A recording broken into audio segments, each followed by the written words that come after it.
In this video, we're going to look at solving quadratic equations by the method of completing the square. First thing you should be doing when you solve any quadratic equation is make it equal to 0. So this one equals 1. So what we need to do here is take 1 off both sides. So the left-hand side becomes x squared plus 6x minus 1, and the right-hand side becomes 0.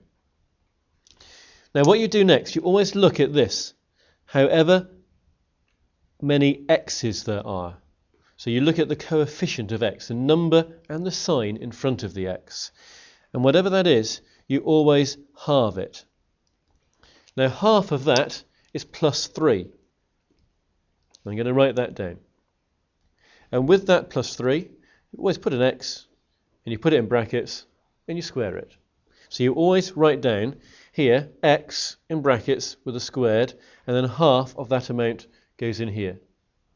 Now there are various different ways you can proceed.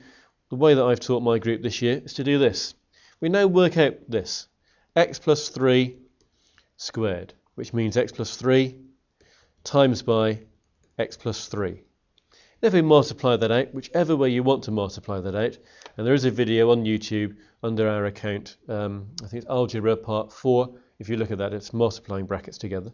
If you multiply this out, you'll get x squared plus 6x plus 9. Now if you compare this with what we've got here in our equation, it should always agree for the first two bits. But here, what we've got on the end we've got a 9, we've got a plus 9. And what we need on the end of our equation is a minus 1. So we've got to do a little fix. We've got to get from a plus 9, which is really what there is inside here, to a minus 1. And what do you do to a plus 9 to get to a minus 1? You've got to take away 10. So we've got a 9 here. We need a minus 1. Our fix is by doing a minus 10. And that you write down here. Because this is the same as this.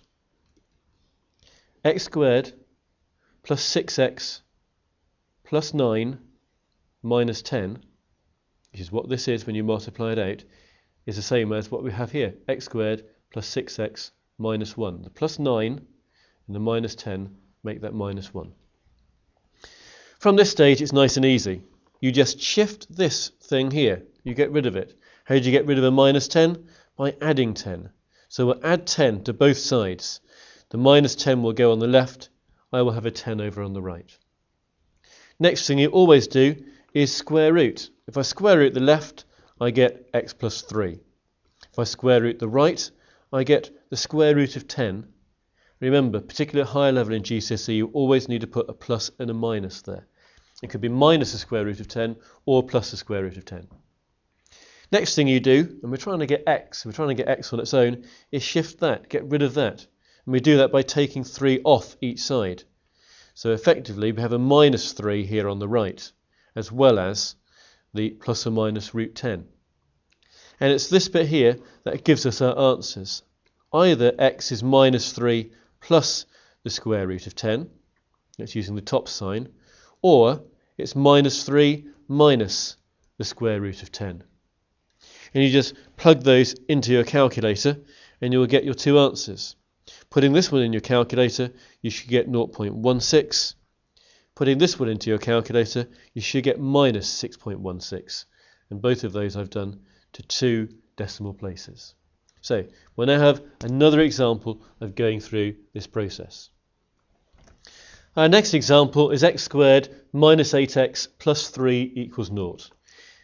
Remember, you've got to have them equaling 0 before you can start. And what we said last time is we look at this.